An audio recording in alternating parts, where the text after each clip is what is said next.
That seat is for my real daughter. Get out. My dad said that to me, at his retirement party, in front of 80 people, and then he pushed me. I hit the hardwood floor in a navy blue dress that used to belong to my mother. She'd worn it to her last anniversary dinner before the cancer took her. I wore it that night to honor my father. I didn't know it would be the night he denied I existed.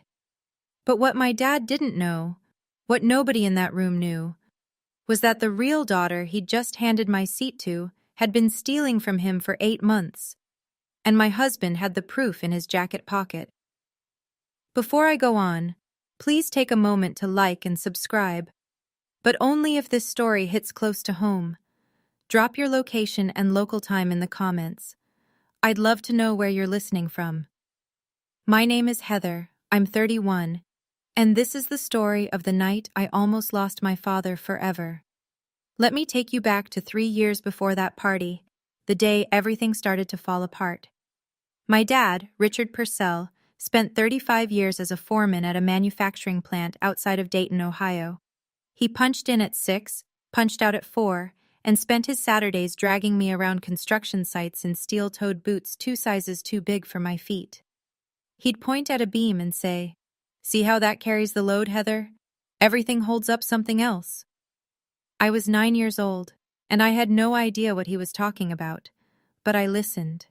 And years later, I became a structural engineer, and I finally understood what he'd been teaching me all along, that the things you can't see are the things keeping everything standing. My mom, Linda, was an ER nurse. She worked nights so she could be home when I got off the school bus. She smelled like antiseptic and lavender, and she sang off-key while she cooked, and she made our tiny kitchen feel like the warmest room in any house I've ever been in since. She and Dad built their life around a small oak table he'd made by hand the year I was born. 3 chairs, 1 for each of us. No one extra, no one missing, Dad used to say. Mom was diagnosed with pancreatic cancer when I was 11. She died 14 months later. I was 12. Dad didn't fall apart, at least not where I could see it. He kept going to work. He kept making dinner. He kept sitting at that oak table, in his chair, across from mine. Mom's chair stayed empty.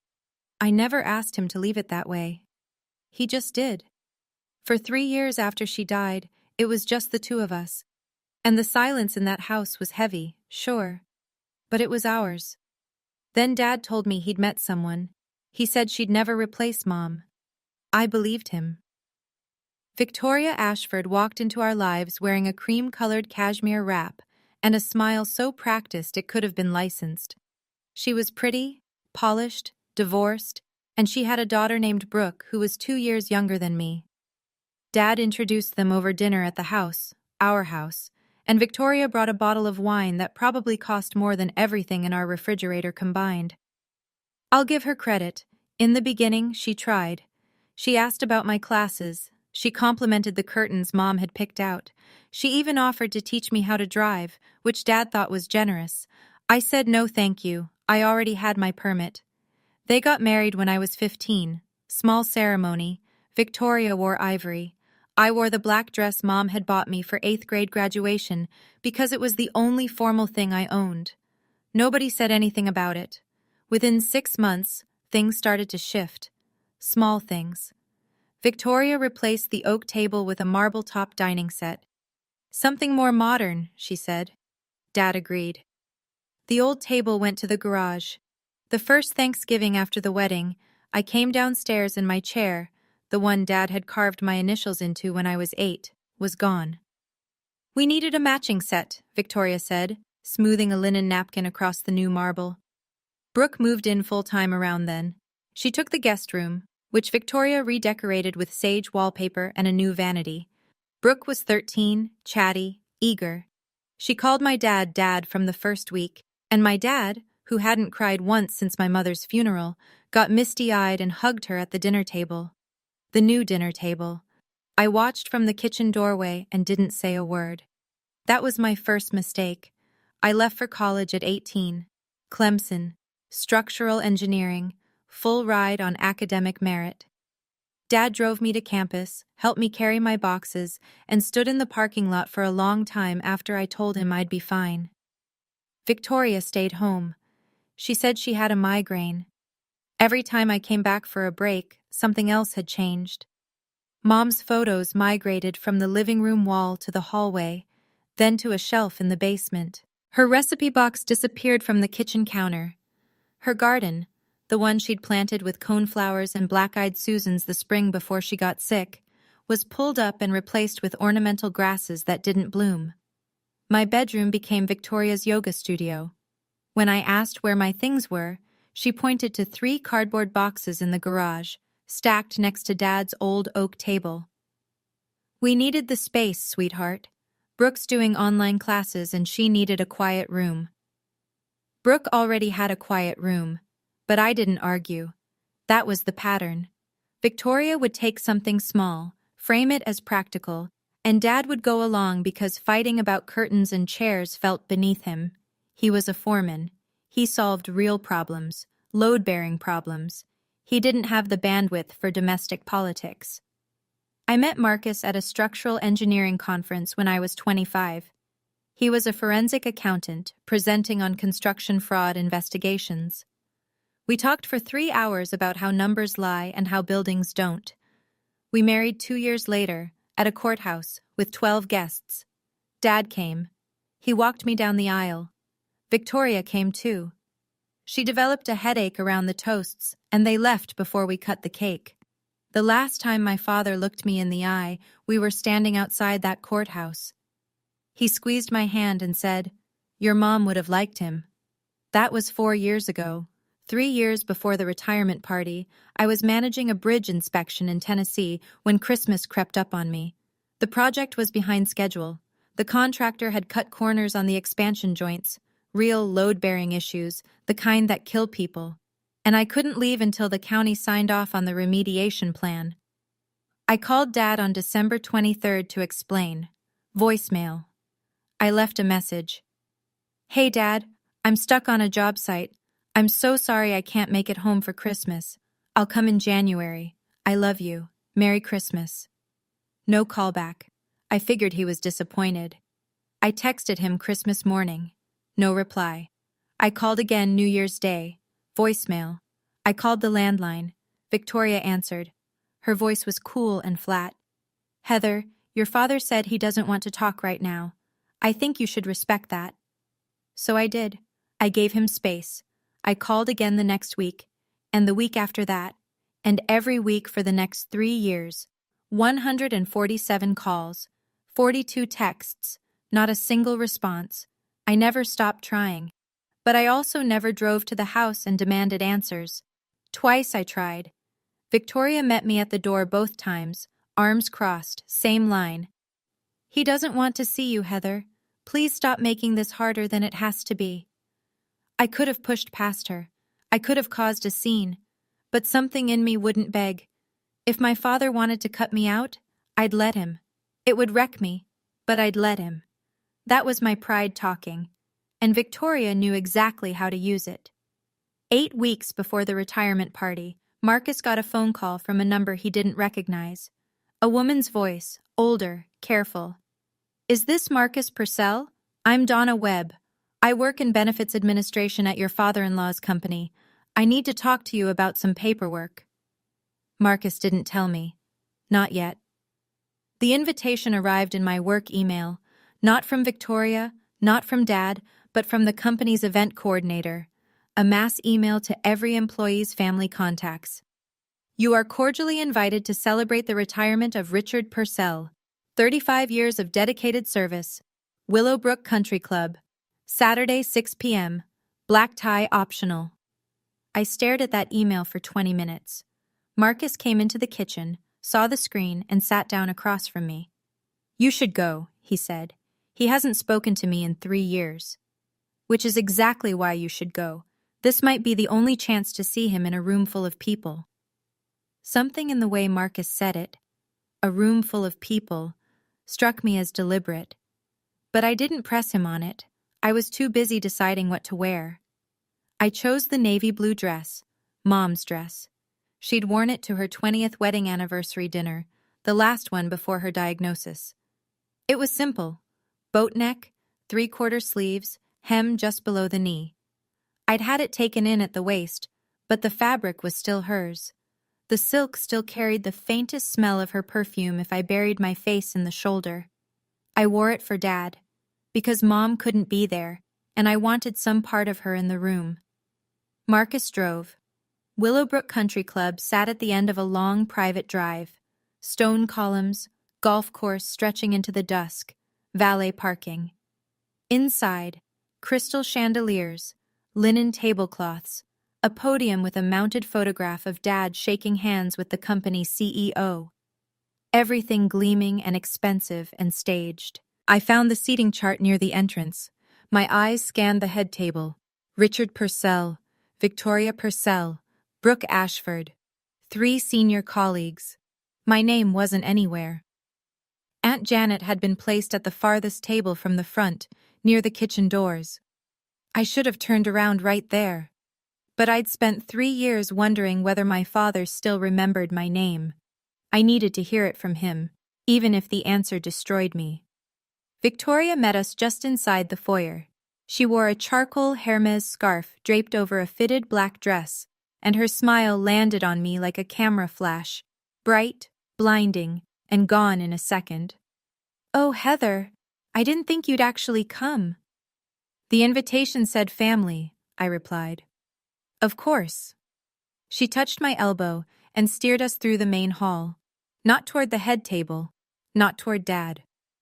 She guided us to a two-top near the back wall, the kind of table they set up when they've run out of room, wedged between a pillar and the service corridor. No nameplate, no centerpiece, just 2 chairs and a breadbasket. I sat down. Marcus sat across from me. Neither of us touched the bread. From there I could see my father. He was already seated at the head table, a Cartier watch catching the light on his wrist, a gift from Victoria for their 10th anniversary. Brooke sat at his right side, leaning into him, her hand resting on his arm. She wore a blush-colored cocktail dress and a Tiffany pendant, and her hair fell in perfect curls like she'd come straight from a salon. She looked like a daughter. She looked like she belonged. Dad glanced in my direction. For 1 second, our eyes met across the room. I waited for something. Recognition, guilt, confusion, anything. He turned away. Back to Brooke. Back to the table where my name didn't exist. A hand squeezed my shoulder. Aunt Janet. She'd crossed the entire room to reach us, weaving between tables with her reading glasses still on her head. She leaned down and whispered, close enough that I felt her breath on my ear. "I'm glad you came, honey. There are things you need to know." She squeezed my hand, and 4 words dropped into the space between us like stones into water. They changed his papers. Before I could ask Janet what she meant, Victoria took the podium. She tapped the microphone twice and the room settled into silence. "Good evening, everyone. Tonight, we celebrate the most incredible man, husband, and father I've ever known, Richard Purcell." Applause. Victoria smiled. Behind her, a projector screen blinked to life with a slideshow. 35 years of Dad's career compressed into 100 photographs. Dad on the factory floor. Dad shaking hands with executives. Dad at company picnics. And then the family pictures started. Victoria and Richard at a vineyard. Brooke and Richard at a football game. Victoria, Brooke, and Richard posing on the porch of the house I grew up in. Photo after photo after photo. Not one image of me. Not one image of my mother. 35 years of my father's life, and Linda Purcell had been edited out entirely. As if she'd never existed. As if I'd never existed. Victoria turned back to the crowd. "And I want to give a special recognition to Richard's daughter, Brooke, his pride and joy, who has followed in his footsteps and made him so proud." Brooke stood up from the head table and gave a little wave. People clapped. I felt Marcus's hand tighten around mine under the table. A man approached us during the applause. Gray-haired, khakis, company polo. Phil. He'd worked with Dad for 20 years. He looked at me with furrowed brows. "Aren't you Heather? Rick talked about you all the time. Showed us your college graduation photo, your engineering license. What happened?" I opened my mouth, but nothing came out. I didn't know what had happened. That was the worst part. I had spent 3 years constructing an explanation. Dad was angry, Dad needed space, Dad moved on, and none of it held anymore. "I don't know," I said, "but I'm here to find out." The slideshow ended. The waitstaff began circulating with entrees. Conversations resumed. Victoria returned to the head table and placed her hand on Dad's shoulder like a claim stake.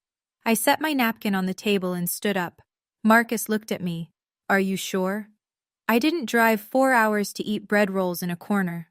I walked, straight through the center of the room, past Phil's table, past the middle managers and their wives, past the company VP, who paused mid-sentence to watch me go by. 80 people, and I felt every pair of eyes follow me like I was crossing a courtroom floor. The head table was elevated on a low platform, just 6 inches, but enough to make you feel like you were approaching a stage. I stepped up. Brooke saw me first. Her smile faltered. There was one empty chair at the table's far left. It belonged to a colleague who hadn't shown up. I stood beside it and rested my hand on the back. "Dad." Richard looked up. His jaw tightened. "It's been 3 years," I said. "Can we talk?" Silence at the head table. Victoria leaned in and whispered something to Richard. I couldn't hear it, but I watched his expression harden. Whatever she said reinforced the wall she'd spent 3 years building. Dad pushed his chair back and stood up. He was 6'1", broad-shouldered, and the foreman posture was still there even at 63. He looked down at me and I saw nothing. No warmth, no recognition, no conflict. Just a stranger wearing my father's face. For one fraction of a second, I thought he was going to hug me. He put both hands on my shoulders and pushed. I went backward off the platform. My heel caught the edge and I hit the floor, not gracefully, not dramatically, just hard. My hip struck the polished hardwood. The seam of Mom's dress split along the hem with a sound like a whisper tearing in half. "That seat is for my real daughter." Dad's voice carried across the entire room. "You lost the right to sit here when you turned your back on this family. Get out." I was on the floor, looking up at my father. And behind him, Brooke slid into the empty chair. My chair, the one I'd walked across the room to reach, and settled into it like she'd been waiting for this moment. "It's okay, Dad," she said, resting her hand on his arm. "She can't hurt you anymore." 80 people, colleagues who'd known my dad for decades, family friends, the company VP. Nobody moved, nobody spoke. Forks hovered. Conversations died mid-syllable. The entire room held its breath and chose silence. I sat on that floor and felt the cold hardwood through the fabric of my mother's dress. The torn hem pooled around my knee. My clutch had fallen open beside me, and there, half spilled onto the floor, was a photograph. Me at 5 years old, sitting on my dad's shoulders at one of his construction sites. Hard hat on my head, grinning so wide my eyes disappeared. He was laughing. I carried that photo everywhere. I didn't cry. I stared up at the man who'd taught me how buildings stand, and I saw something terrible in his face. Certainty. He was certain he was right. Victoria had spent 3 years making sure of that. I put my palms flat on the floor and started to push myself up. 1 step from the door. That's how close I was to walking out of that room and never coming back. Then I heard a chair push back, and it wasn't mine. It was Marcus. I was still on one knee when Marcus stood up from our corner table. He didn't rush. He buttoned his suit jacket, a single precise motion, and adjusted his cuffs. I'd seen him do that 100 times before presentations at his firm. It was his tell. It meant he was about to lay something out in a way that left no room for argument. Victoria noticed him first. I watched her eyes track his movement across the room, and something flickered behind her expression. The briefest crack of alarm, filled in immediately with a hostess smile. "Marcus," she called out, her voice pitched for the room to hear. "I think it's best if you take Heather home. She's had a long night." Marcus didn't look at her. He walked past the center tables, past Phil, past the murmuring guests who couldn't decide whether to stare or pretend nothing was happening. He walked straight to me and offered his hand. I took it. He pulled me up. He looked at the torn hem of Mom's dress, and his jaw tightened, and for 1 second, I saw something cross his face that wasn't calm at all. He set it aside. He steadied me, then turned toward the head table, toward my father. "Mr. Purcell." His voice was conversational. Not loud, not aggressive. The tone you'd use in a conference room, not a confrontation, but every syllable carried. "I'm Marcus, your daughter's husband. The daughter you just pushed to the floor." Richard's face reddened. "I don't have anything to say to you. Take her and leave." "I understand, sir. But before we go, I have one question." Marcus paused. "When was the last time you personally picked up your phone and checked your messages?" Richard blinked. "What?" "It's a simple question, sir." Victoria stood up so fast her chair scraped the platform. "Marcus, this is not the time or place." "Actually, Mrs. Purcell," Marcus said, still looking at Richard, "this is exactly the time and place." "Okay, I need to pause here for a second, because at that moment, I was ready to leave. I was ready to let my father have the life Victoria had built around him. But Marcus had been sitting at that corner table, quiet the whole evening, holding something in his jacket pocket that nobody in the room knew about. Something that would change everything. Before I tell you what happened next, if this story has hit you somewhere personal, hit that like button. And if you've ever had someone stand up for you when nobody else would, tell me about it in the comments. Now let me tell you what Marcus did. While Marcus stood at the head table, Victoria's recovery was almost beautiful in its precision. She turned to the room, palms open, voice warm and apologetic, the gracious hostess managing an unfortunate scene. "Everyone, I'm so sorry about this disruption. Please, enjoy your dinners. This is Richard's night." She placed her hand on Dad's shoulder and leaned down. The table microphone caught her whisper. "See? I told you she only comes around when she wants something." Dad nodded, but his hand was gripping his napkin hard enough to whiten his knuckles. He'd just shoved his daughter in front of every colleague he'd ever respected. I could see the adrenaline draining out of him, leaving behind something that looked a lot like doubt. Brooke filled the silence. She leaned into Richard and said, loudly enough for the surrounding tables, "I'm here, Dad. I'll always be here." She rubbed his arm, and a few guests offered sympathetic smiles in their direction, the dutiful daughter comforting the beleaguered father. The narrative was holding. From her seat near the back, Donna Webb, a silver-haired woman I'd never met, watched the entire scene with an expression I couldn't read at the time. She caught Marcus's eye across the room and gave a small, deliberate nod. I didn't understand what it meant. I would soon. Phil, the gray-haired colleague who'd spoken to me earlier, broke the hush at his table. "That was wrong, Rick." His voice was low but firm. "That girl drove 4 hours to be here." Dad didn't answer. Victoria pressed on, lifting her champagne glass. "To Richard, and to the family that chose to stay." A scattering of glasses rose, polite, uncomfortable. The kind of toast people drink to because refusing would require a courage nobody in that room had summoned yet. Nobody except Marcus. Victoria stepped down from the platform and crossed the room toward me. She moved with the precision of someone who has rehearsed their exits. Chin up, smile set, heels clicking a clean rhythm on the hardwood. She stopped 3 feet from where I stood near the coat check, smoothed her Hermes scarf, and lowered her voice. "Heather, sweetie, I think it's best if you leave quietly. You've already embarrassed your father enough for one evening." "I embarrassed him?" He pushed me to the floor. "Because you showed up uninvited to a private family event. If you really loved your father, you would have respected his wishes." "His wishes? Or yours?" Her smile didn't waver, but her eyes went flat. "Let me be very clear. Richard has made his decision. His retirement, his benefits, his house, everything is taken care of. You are not part of that plan. She paused, adjusting her tone the way you'd adjust a thermostat, carefully, precisely. Walk away gracefully, or I will make sure everyone here knows exactly what kind of daughter you've been. I should have walked away. Every rational bone in my body told me to turn around, get in the car, and drive 4 hours home. But something she'd said, his benefits, his house, everything is taken care of, landed wrong.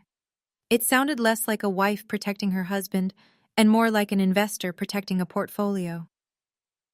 What kind of daughter calls her father every week for 3 years and never gets an answer? I said. Victoria's face changed. It was fast, a half-second of something raw and startled, and then the mask slid back into place. I don't know what you're talking about. But I'd seen it, that micro-expression, that flinch. She knew about the calls. She'd known the entire time. Marcus had been watching from the center of the room. I didn't know it then, but he'd been waiting for this exact moment, the point where Victoria would overplay her hand. He'd told me later that the plan was never to confront her. It was to confront my father. Victoria was just the obstacle. He walked toward the head table with the kind of unhurried pace that makes people stop chewing. Every step deliberate, hands at his sides. He passed Victoria without a glance and stopped directly in front of Richard. The room noticed. Conversations thinned. Forks paused. Mr. Purcell, Marcus's voice was steady. Before your wife called security, which I assume she's about to do, I'd like to ask you one more question. Richard glared. I told you to leave. I heard you, and I will. Right after you answer this, when was the last time you personally reviewed your 401k beneficiary designations? The question landed like a stone in still water. Richard's expression shifted from anger to confusion. My beneficiary? What does that have to do with anything? When was the last time you checked? I don't know. Years ago. Victoria handles all the... He stopped. Victoria handles all the paperwork, Marcus finished for him. I know she does. Victoria's heels were already clicking toward them. Richard, don't engage. He's trying to confuse you. This is what they do. They manipulate. Mrs. Purcell, Marcus said, and this time he did look at her. You can stop. I already have the paperwork. He reached into his jacket and pulled out a manila envelope. It was thick, maybe 20 pages folded inside.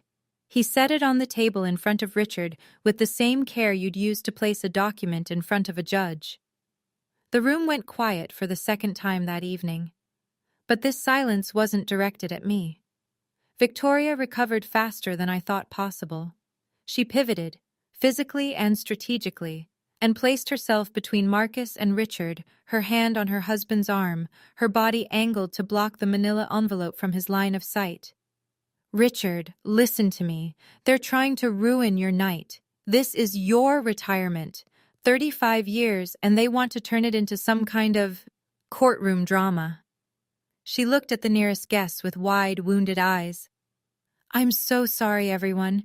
Heather has always been difficult. We've tried everything. A few people at the surrounding tables shifted in their seats. One woman reached out and patted Victoria's arm. The narrative was tipping back in her direction. I stood near the coat check, watching Marcus hold his ground while Victoria performed the most convincing act of victimhood I'd ever seen. I felt the fight draining out of me. She was too good at this. Then I noticed something. Marcus had set the manila envelope on the table, and it had opened slightly from the weight of its contents. Inside, I could see 2 documents, forms of some kind, set side by side. Different fonts, different dates. I couldn't read the text from where I stood, but I recognized the layout. I'd seen beneficiary forms before, during our own life insurance paperwork. Marcus had been sitting at our kitchen table 2 weeks ago, comparing 2 documents late at night. When I asked what he was working on, he'd said, "Something for a case. I'm not sure yet. I need to verify it." He hadn't been working on a case. He'd been working on this. Mr. Purcell, Marcus said quietly, I'm not here to ruin your evening. I'm here because someone has been systematically dismantling your financial future, and you don't know it yet. Victoria's voice shot up. Richard, tell him to leave. Richard's hand hovered over the envelope. He hadn't opened it, but he hadn't pushed it away either. Even if any of this were true, Richard said slowly, what does Brooke have to do with my retirement account? She owes $180,000 from a failed startup, Marcus said. Did you know that? Richard's head swiveled toward Brooke. She was still seated in the chair she'd taken from me. Her face went pale. That's not true. He's lying, Dad. Of course he's lying, Victoria said, pressing closer to Richard's side. He's an accountant. They twist numbers for a living. Marcus didn't flinch. I'm a forensic accountant, actually. Checking numbers for accuracy is literally what I do for a living. I spend my days identifying when financial documents have been altered. He let that hang for a moment. Sir, can I show you what's in this envelope? That's all I'm asking. 60 seconds of your time. The room had gone so quiet I could hear the ice shifting in water glasses 3 tables away. Guests who'd been pretending to eat had given up the pretense. Everyone was watching. Richard stared at the envelope. Victoria stared at Richard. Brooke stared at the tablecloth. Even if Brooke has debt, Richard said, that's her business. What does it have to do with me? 8 months ago, Marcus said, someone submitted a change of beneficiary form on your 401k retirement account and your pension. The original form named Heather as your primary beneficiary at 50%. The new form names Brooke Ashford as sole beneficiary, 100%. Richard's mouth opened, then closed, then opened again. That's impossible. I never signed any. I know you didn't, sir. Marcus opened the envelope and placed 2 forms on the white linen tablecloth, side by side. That's exactly the problem. Richard looked down at the papers. His face changed, slowly, like a man watching a house he built start to tilt on its foundation. The form on the left was dated 12 years ago. Beneficiary: Heather Purcell, 50%. Estate of Linda Purcell, 50%. The signature at the bottom was Richard's. The looping R, the heavy downstroke on the P, all of it unmistakable to anyone who'd watched him sign permission slips and birthday cards for 30 years. The form on the right was dated 8 months ago. Beneficiary: Brooke Ashford, 100%. And the signature. Richard picked up the second form. He held it close to his face, then pulled it back. His lips moved like he was sounding out letters. This isn't my signature. The R is wrong. I always loop the R. This is straight. I've never written my R like that. I know, Marcus said. Victoria stepped forward. Richard, those documents are fabricated. Marcus printed them himself. You can't possibly... I've seen my own handwriting for 63 years, Victoria. His voice was different now, stripped of the anger he'd carried all evening, replaced by something thinner. Bewilderment. This is not my name. Brooke scraped her chair back and stood. Dad, they're setting us up. This is what Heather does. She manipulates. Sit down, Brooke. Richard didn't raise his voice. He didn't need to. He was still looking at the second form, turning it over in his hands like a man discovering termites in a beam he'd assumed was solid. Victoria tried one more angle. She softened her voice, almost tender. Richard, you signed those papers yourself. You just don't remember because you've been stressed about the transition. Retirement is overwhelming, honey. My mind is fine. He set the form down, looked at Marcus, looked at Victoria, looked across the room at me, still standing near the coat check, still wearing my mother's torn dress. Then a chair pushed back from a table in the far corner of the room. Donna Webb rose to her feet. Donna Webb was 58 years old and had worked in benefits administration at Dad's company for 22 years. She was the kind of woman who wore sensible flats and reading glasses on a beaded chain, and she carried a leather folio everywhere because she believed in paper trails the way some people believe in prayer. She'd processed every benefits enrollment, every insurance claim, and every retirement form Richard Purcell had filed since he was 39 years old. She crossed the room without hurrying. "Excuse me," she said. "I think I need to add some context here." Victoria turned on her. "Donna, this is a private family matter. It has nothing to do with—" "Ma'am, I've been Mr. Purcell's benefits coordinator for 22 years. When someone submits a change to an employee's retirement beneficiary using what appears to be an irregular signature, that's a company matter." The room sharpened. Guests who'd been wavering between sympathy for Victoria and curiosity about Marcus now sat up straighter. Donna opened her folio. 8 months ago, a change of beneficiary form was submitted for Mr. Purcell's 401k and pension accounts. It arrived via email, which is unusual because in 22 years, Mr. Purcell has never once submitted paperwork electronically. He always came to my office in person. Richard nodded slowly. "That's right. I always came to you, Donna." "I flagged the discrepancy with HR 2 months ago," Donna continued. "The signature didn't match our records, and the email it was sent from was a personal Gmail account, not Mr. Purcell's company email." She paused. "I reached out to Marcus because he's listed as Heather's emergency contact and next of kin. I thought the family should know." Victoria's voice went thin. "You had no right." "I had every obligation," Donna said calmly. "I've watched this man build his retirement for 30 years. I wasn't going to watch someone dismantle it with a forged signature." Marcus reached into the envelope again. This time he pulled out a printout. Several pages stapled together. Rows and rows of dates, times, and phone numbers. "Mr. Purcell, your wife told you that Heather never calls, that she turned her back on this family, that she didn't care." Marcus set the printout next to the beneficiary forms.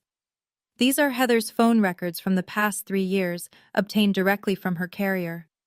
147 outgoing calls to your phone number, 42 text messages, every week, sometimes twice a week, for 36 consecutive months." Richard picked up the printout. His finger moved down the columns, call after call after call. The dates lined up like a drumbeat, every Sunday, almost without exception. That can't be right," he said. "My phone never rang. I never saw—" "Check your phone, sir," Marcus said gently. "Right now. Go to settings, then blocked contacts." Richard reached into his pocket with the slow, deliberate motion of a man who already suspects what he'll find. He tapped the screen, navigated through the menus with the clumsy swipes of someone who'd never explored his own settings. He found the list. One number, blocked. The area code matched the city where Heather and Marcus lived. Richard looked up from the phone. His eyes moved to Victoria, and for the first time all evening, I saw the man I remembered. The foreman who didn't tolerate sloppy work, who could spot a cracked weld from 30 feet away. The man who trusted what was in front of him over what anyone told him. "You blocked her." His voice was barely above a whisper. "You blocked my daughter." Victoria opened her mouth. Nothing came out. 147 calls. Richard's hands were shaking. "She called me every single week. And you stood in this house and told me she didn't care." "I didn't say a word. I didn't need to. 147 calls said everything I never could." Victoria's mask didn't slip this time. It shattered. She dropped the Wounded Wife Act, and the Gracious Hostess Act, and the I'm Just Protecting This Family Act, and what came through was raw, cornered fury. "Fine. Yes. I blocked her number. Because Heather was toxic, Richard. She was trying to control you. She was trying to control you. She was trying to turn you against me and Brooke, and I was protecting this family from—" "She was my daughter." Richard's voice broke on the word. Not a shout. Something worse. A crack running through concrete. Victoria charged forward. She was a grown woman who refused to accept that you had a new life. Every time she called, you got confused. You got sad. You started asking questions about Linda, about the old house, about things I'd spent years helping you move past. Helping me move past my dead wife? Helping you heal. Brooke tried to intervene. Mom, stop. Just stop. Victoria wheeled on her own daughter with a ferocity that made Brooke flinch. Don't you dare. Everything I did, every single thing, was for you. Because your father left us with nothing, and I had to make sure that… She caught herself. But the sentence was already out there, hanging in the air like smoke. Richard stared at her. Had to make sure that what, Victoria? That Brooke would be taken care of. Victoria's voice dropped. The fight went out of her as quickly as it had ignited. Brooke's father abandoned us. He left us with debt and nothing else. And Brooke's company failed, and she owes more than she'll ever… I had to think about her future. I had to. So you stole mine, Richard said quietly. I redirected it. For our family. Our family. Richard repeated the words like he was tasting something spoiled. You erased my daughter, forged my name, and looted my retirement fund, and you call that family. Victoria had no answer for that. For the first time in 16 years, she had no answer at all. Aunt Janet stood up from the back of the room. She didn't rush, didn't raise her voice. She just walked to the center of the room and faced her brother with the steady expression of a woman who'd been waiting a very long time to say what came next. Richard, I've been trying to tell you this for years. Richard turned to her, and I could see the exhaustion settling into his shoulders, the posture of a man who'd spent the last 10 minutes discovering that the floor he'd been standing on was rotten. I watched Victoria shut Heather out of this family piece by piece, Janet said. The photographs, the phone calls, the holiday invitations that somehow never reached her. I came to you 5 separate times and told you something was wrong, and every time you said the same thing. Janet, you just don't like Victoria. Stay out of it. No, Richard. You pushed your daughter to the floor tonight, in front of every person you've worked with for 35 years. You need to sit with that. Phil nodded from his table. A few others did too. The kind of quiet, weighted nods that don't need words. Richard lowered himself back into his chair at the head table. He set his phone on the linen cloth, screen still showing the blocked contacts list. His hand rested on the printout of phone records. 147 calls mapped in black and white. The Cartier watch glinted under the chandelier. He didn't look at Victoria. He didn't look at Brooke. He looked at the empty space in front of him. The space where the retirement speech should have lived, where the champagne toasts and the proud family portrait should have happened. All of it gone, replaced by paper trails and silence. Janet's voice carried across the still room. I loved you enough to keep trying, Richard, but Heather loved you enough to call 147 times when you never picked up. Think about which one of us gave up. At that point, my father was sitting in the same chair he'd pushed me away from, staring at his phone like he was seeing it for the first time. And honestly, part of me wanted to walk away right then, let him sort through the wreckage on his own. But that's the thing about family. The people who hurt you the deepest are the ones whose apology would mean the most. So what happened next? Did Richard finally see it all clearly? Or did Victoria find one last lie to save herself? Stay with me. Richard stood up from the head table. He moved slowly, like someone walking through water, fighting current with every step. He stepped off the platform and crossed the ballroom floor. Victoria called after him. Richard, where are you going? Richard! He didn't turn around. 80 people watched my 63-year-old father walk the length of that room, past the tables of colleagues, past the champagne flutes and the linen napkins and the framed portrait of himself shaking hands with the CEO, past all of it. He stopped in front of me. We stood 3 feet apart, close enough to touch, close enough for me to see the vein pulsing at his temple and the shine in his eyes that he was fighting to control. His gaze dropped to my dress, the torn hem, the navy silk, the boat neck my mother had picked out 20 years ago. That's your mother's dress, he said. Yes. You wore your mother's dress to my party. I wore it for you, Dad, because Mom would have wanted to be here tonight. Something broke behind his face, not all at once, not a clean fracture, more like a dam that had been leaking for years, finally giving way at the center. He looked down at his own hands, the same hands that had pushed me to that floor 20 minutes earlier. I pushed you, he said. Yes. In front of everyone. Yes. He looked at the Cartier watch on his wrist. Then he looked at me. And whatever Victoria had spent 3 years whispering into his ear. Heather doesn't care. Heather chose to leave. Heather isn't your family anymore. I watched all of it drain out of his expression like water through a cracked foundation. He opened his mouth, and for the first time in 3 years, the words that came out were his own. Heather, He stopped, swallowed, tried again. I don't know how to say this. I waited.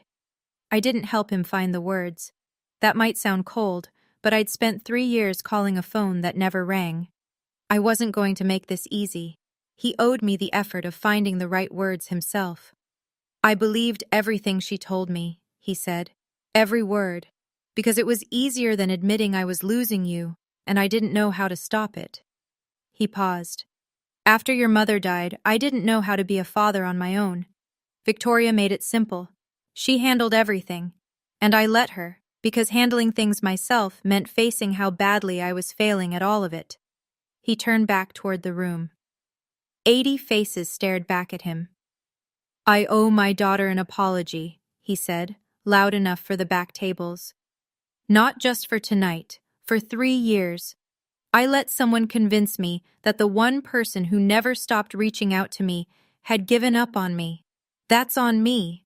Victoria lied. But I chose to believe her, because the lie was more comfortable than the truth. He faced me again. I'm sorry. I'm sorry I pushed you. I'm sorry I didn't answer your calls. I'm sorry I let them take your mother's pictures off the wall. My throat was tight. My eyes burned. But I didn't collapse into him. I didn't throw my arms around his neck and tell him everything was fine. I accept your apology, Dad. But accepting an apology and trusting you again are two very different things. We have a long way to go. He nodded, slowly. I know. Good. Then this is where we start, not where we finish. He nodded again, and the smallest thing shifted, like a load recentering on a beam that had been off balance for years. Victoria was not finished. She marched across the floor with the rigid posture of a woman whose entire architecture was collapsing and who refused to acknowledge gravity. She positioned herself between Richard and me and addressed the room. Can't anyone see what's happening? Marcus and Heather planned this entire spectacle. They came here tonight to humiliate Richard at his own retirement. This is coordinated. This is an attack.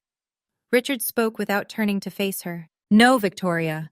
The only person who planned anything at this party was you, the seating chart, the slideshow with no pictures of Heather, no pictures of Linda. You choreographed everything tonight to make sure my daughter felt invisible. And it worked. Until it didn't. Victoria pivoted to the guests. She scanned the room for allies, for one sympathetic face, for anyone who would corroborate the narrative she'd maintained for 16 years. What she found instead were averted gazes and tight jaws and hands wrapped around water glasses. Phil spoke up. Ma'am, the man just showed us a forged signature. Sit down. Victoria turned to Brooke, the last person left in her corner. Brooke was standing at the edge of the platform, clutching her small handbag with both hands, her face drained of color. Brooke, tell them. Tell them this is all a misunderstanding. Brooke's mouth opened, closed. She looked at Richard. She looked at the beneficiary forms still spread on the linen tablecloth. She looked at me, standing in my mother's torn dress. Mom, Brooke said quietly, it's over. Something in Victoria's expression went hollow. The fight left her face like air leaving a tire. Not dramatically, not with a bang, just a slow, steady deflation. It is not over, she whispered. But she was the only person in the room who still believed that. Brooke gathered her things from the head table. She moved mechanically. Clutch, phone, the cashmere wrap Victoria had draped over her chair. She didn't look at the beneficiary forms. She didn't look at the blocked contacts list still glowing on Richard's phone.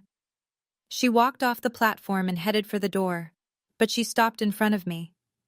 "I didn't know about the signature," she said. Her voice was thin. "I swear to you, Heather, I didn't know she forged his name." "But you knew about the phone," I said. "You knew I was calling. You knew I was being blocked."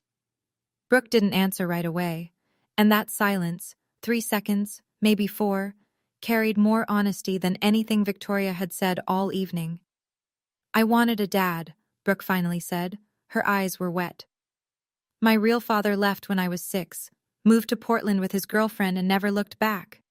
Richard was the first person who ever," her voice cracked. "He made me feel like I mattered." I understood that. I understood it completely. And understanding it didn't make me less angry, but it made my anger more precise. "I understand wanting a father, Brooke, but you don't get one by erasing someone else's daughter."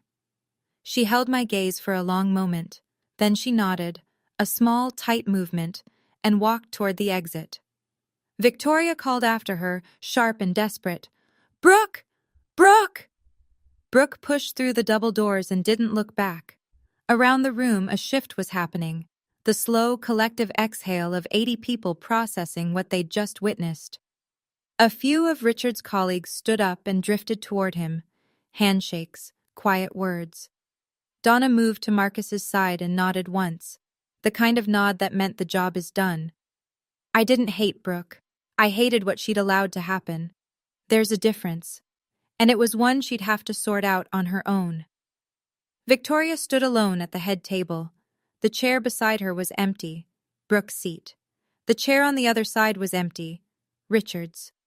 The linen tablecloth still held the 2 beneficiary forms, the phone records, the remains of a celebration that had turned into something else entirely. Richard faced her from across the room. "Victoria, I think you should go home." "This is my party too, Richard." "No, this was supposed to be my retirement, 35 years of my life, and you turned it into a stage for your scheme. Go home, we'll talk tomorrow, with a lawyer present." Victoria picked up her clutch, a Chanel bag, black quilted leather with gold hardware. She adjusted the Hermes scarf around her neck. She drew herself up to her full height and surveyed the room one last time. 80 people who'd spent the evening watching her performance unravel, stitch by stitch. She walked toward the exit. Her heels struck the hardwood in a slow, measured rhythm, the only sound in the entire ballroom. At the door, she stopped and turned back. She looked directly at me. Not at Richard, not at Marcus. At me. There was no pretense left. No warmth, no strategy, no practiced grief. Just fury. Pure, unfiltered, 16 years in the making fury. I looked back at her. I didn't flinch. I didn't speak. After 3 years of silence, I'd gotten very good at it. The door closed behind her. The room released a breath it had been holding for an hour. Conversations stirred, tentative and low. Glasses clinked. Someone laughed nervously. The world began to rotate again. Richard stood at the center of the room, looking at the empty head table, at the empty chairs. Then he looked at me. "That seat was always yours, Heather. I just forgot." He didn't offer me the chair. He pulled it out for me. And for the first time in 3 years, I sat next to my father. The rest of the party dissolved slowly. Guests said their goodbyes.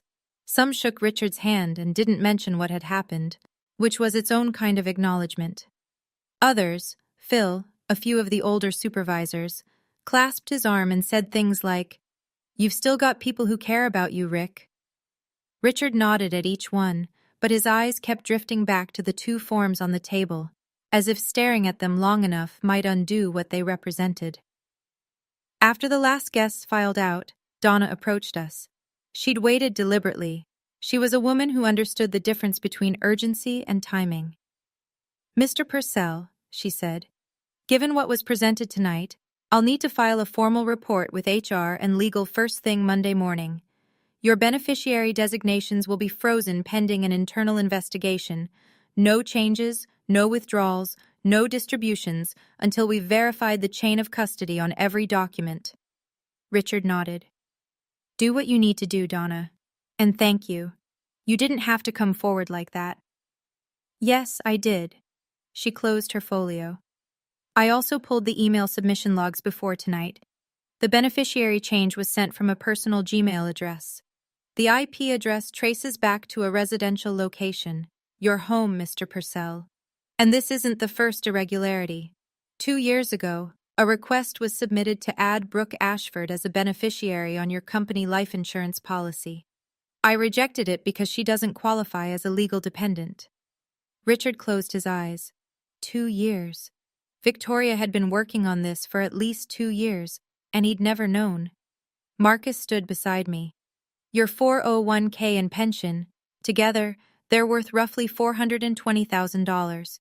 If the forms had gone through unchallenged, you would have retired with nothing in your name. Everything I earned, Richard said quietly. 35 years. Every cent of it, Marcus confirmed, would have gone to Brooke Ashford the day you filed your final paperwork. Marcus and I drove home in the dark. The highway was empty. Fields slid past outside the windows like dark water, and neither of us spoke for the first 20 miles. I looked down at Mom's dress. The hem was torn from where I'd hit the floor. A thread hung loose near the knee. I ran my thumb over it and thought about how some things can be mended and some things can only be worn with the damage showing. You knew, I said, before tonight. I knew for 2 weeks. Donna called me 2 months ago with her concerns. I spent the rest of the time pulling records, verifying signatures, cross-referencing the submission logs with the company's internal audit trail. I needed every piece to be airtight before I brought it to your father. Why didn't you tell me? Marcus kept his eyes on the road. Because if I'd been wrong, if the signature discrepancy turned out to be a clerical error, or if Donna's suspicions didn't hold up, I would have been another person making promises about your father that fell apart. You've had enough of that. I wasn't going to give you hope I couldn't back up with documentation. I understood. That was Marcus. He didn't deal in feelings. He dealt in verified facts, and he'd loved me enough to wait until the facts were solid. There's one more thing, he said. When I was going through the phone records, I found something. 3 years ago, Christmas Eve, the night you left that voicemail. You also sent a text. I remembered. Merry Christmas, Dad. I'm sorry I can't make it. I love you. It was delivered, and it was read. The carrier's red receipt shows it was opened at 11:47 p.m., Christmas Eve. My chest tightened. He saw it? Someone saw it. Marcus paused. And then deleted it, and blocked your number the next morning. Victoria had read my Christmas message to my father. She'd seen the words, I love you, Dad, and erased them. 1 week later, the pieces started falling into place, slowly, unevenly, the way things do in real life when there's no editor trimming the awkward parts. HR completed its preliminary investigation by Wednesday. The second beneficiary form was confirmed as fraudulent. The signature analysis didn't match company records, and the submitting email address was linked to an account registered under Victoria's maiden name. Richard's original beneficiary designations were restored. Heather Purcell, 50%. Estate of Linda Purcell, 50%. The way Dad had written it 12 years ago. The way it should have stayed. Richard met with a divorce attorney on Thursday. Victoria had already moved most of her personal belongings out of the house by then. She'd done it while Richard was at a follow-up meeting at the plant. No conversation, no negotiation, just empty drawers and a closet stripped of Hermes and Chanel. Brooke sent me an email on Friday. 2 lines. You were right about the phone. I should have said something. I read it 3 times. I didn't respond. Not because I was punishing her, but because I hadn't figured out what honest words looked like yet. She deserved a real answer, and I wasn't ready to give one. Richard called me Saturday morning. The first phone call from my father in 3 years. We sat in silence for the first 10 seconds, the kind of silence that used to fill our kitchen after Mom died, full and heavy and strangely familiar. I don't know how to fix this, he said. You don't fix it in one phone call, Dad. But this call, right now, is a start. I heard him exhale. long and shaky. Then, I'm wearing the Timex, the watch I'd bought him with my first summer job paycheck when I was 16, a $30 Timex from a display case at Walmart. I didn't know he'd kept it. Good, I said. That's a start too. 2 weeks after the party, I pulled into my father's driveway for the first time in 3 years. Marcus waited in the car. Take your time, he said. I'll be here. The front door was unlocked. I stepped inside and the house smelled different. Not bad, just different. Victoria's candles were gone. The ornamental grasses she'd planted were still in the yard, but someone had set a single pot of black-eyed Susans on the porch railing. Mom's flower. Dad must have bought them at the nursery. The marble dining table was gone. In its place, in the middle of the kitchen, sitting on the same scuffed tile floor I'd walked on as a kid, was the oak table. Dad had pulled it from the garage, sanded it down, and refinished it. The grain was darker now, seasoned by years of storage. But the joints were tight and the legs were level, and when I ran my hand across the surface, I could feel the grooves from 1,000 family dinners.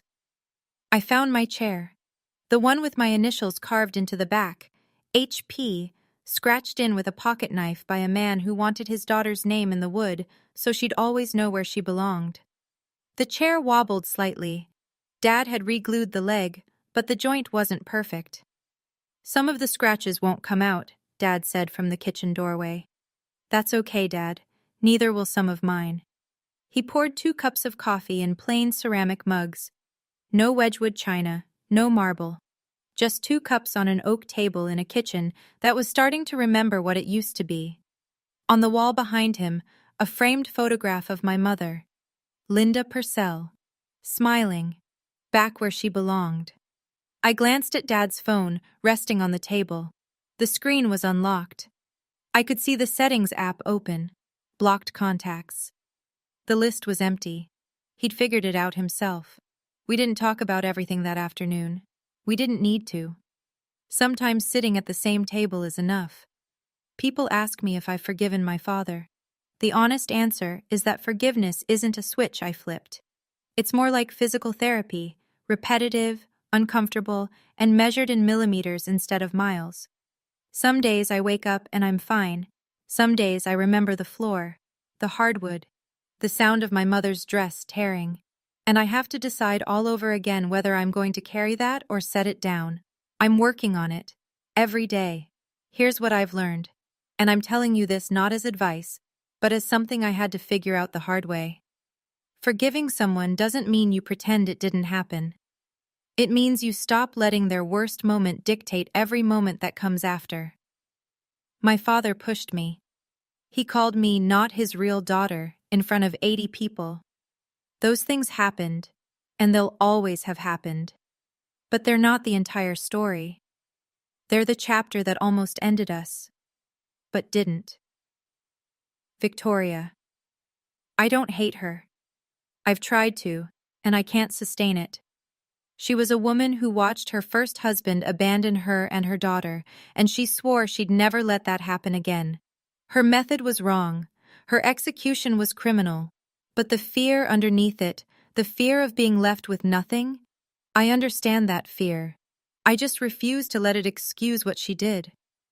Marcus didn't save me that night. I want to be clear about that. He gave me the truth. Donna gave him the paperwork. Janet gave Richard the mirror. But I saved myself by choosing to show up at that party, in my mother's dress, after 3 years of silence. I could have stayed home. I almost did. My biggest weakness was my pride. I was so determined not to beg for my father's attention that I let 3 years pass without fighting for him. Pride kept my dignity intact, sure, but it also kept me away from the truth. 1 month after the party, Dad and I went to lunch, just the 2 of us. No Marcus, no Janet, no buffer. A diner on Route 35, the same one he used to take me to on Saturday mornings before we'd drive out to whatever construction site he was supervising that week. Red vinyl booths, laminated menus, coffee in ceramic mugs with the diner's logo wearing off. He was wearing the Timex. The crystal was scratched. The leather band was cracked at the edges and held together with a replacement pin I could tell he'd bought at a hardware store. But the second hand still ticked. "You kept it," I said. "It was in my dresser drawer, under the Cartier box." He turned the watch over in his hand. I think I always knew which one meant more. We ordered the same thing, 2 fried egg sandwiches and black coffee, the way we used to when I was 10, and pretending to like coffee because he drank it. We talked about small things, the weather, a new bridge project I was consulting on in Virginia, his plans for retirement, actual plans now, not the ones Victoria had engineered. He wanted to build furniture again, maybe refinish the porch. He didn't mention Victoria. I didn't push.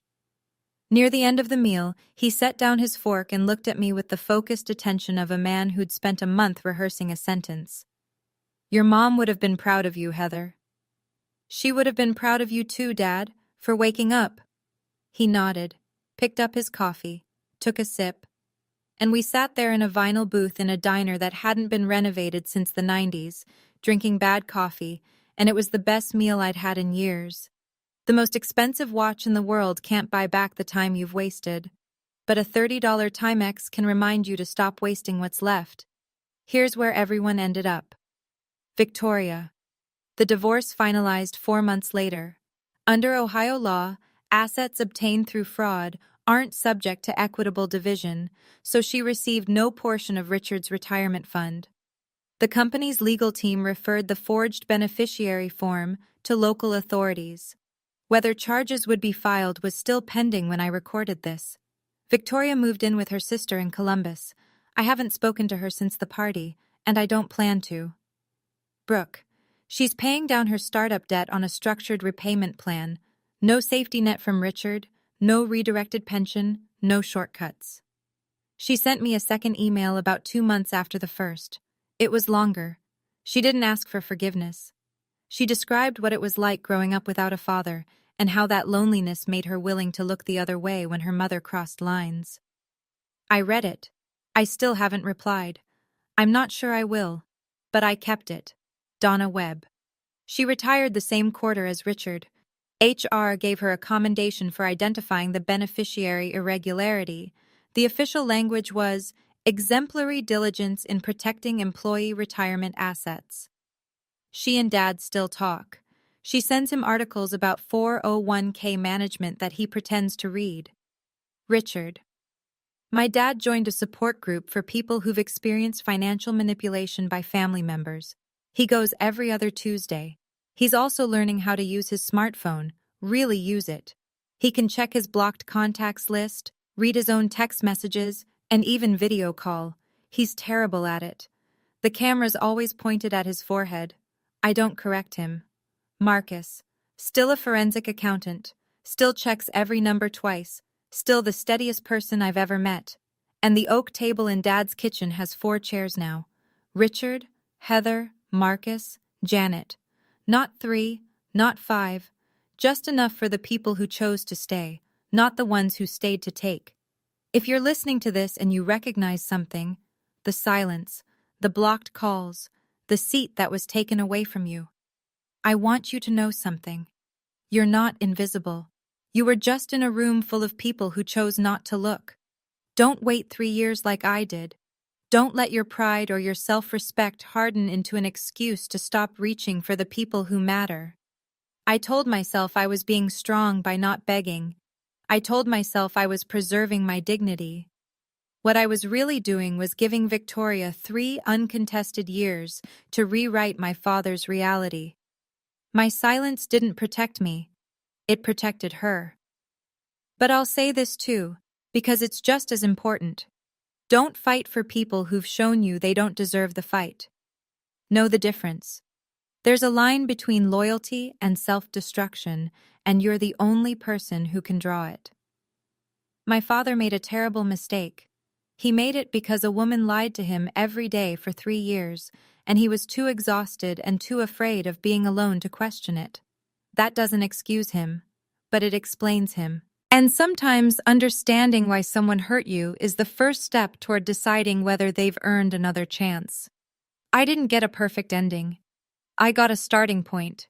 A kitchen table with 4 chairs and a pot of black-eyed Susans on the porch. A father who answers his phone now. A husband who fights with paperwork instead of fists. An aunt who never stopped knocking on the door. My name is Heather Purcell. I'm 31 years old. I'm a structural engineer, and I build things that are designed to stand, even when the ground shakes beneath them.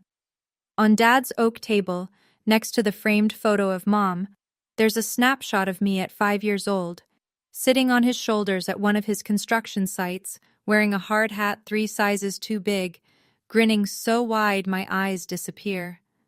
He's laughing. I carry that photo everywhere. Now it stays on the table, right where it belongs. That's the end of my story. But before you go, I want to ask you something. If you could go back and say one thing, just one honest thing, to the family member who hurt you the most, what would it be? Not to fix it, just to say your truth. Drop it in the comments. I read every single one. And if this story made you feel a little less alone tonight, that's everything I could have hoped for. There's another story linked in the description that hit me just as hard to tell. I think you'll understand why once you hear it. Thank you for staying until the end.